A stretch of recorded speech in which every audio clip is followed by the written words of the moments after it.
بسم الله الرحمن الرحيم. اللهم إنا نسألك توفيق أهل الهدى وأعمال أهل اليقين ومناصحة أهل التوبة وعزم أهل الصبر ووجل أهل الخشية وطلب أهل الرغبة وتعبد أهل الورع وعرفان أهل العلم حتى نخافك.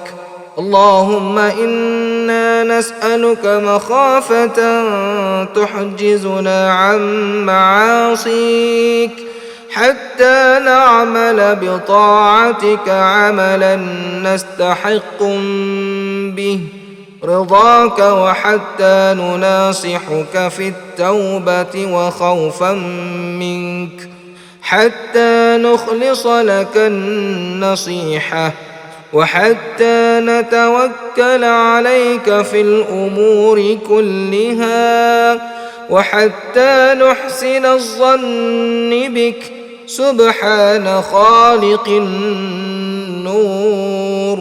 وصلى الله على سيدنا محمد وعلى آله وصحبه وبارك وسلم.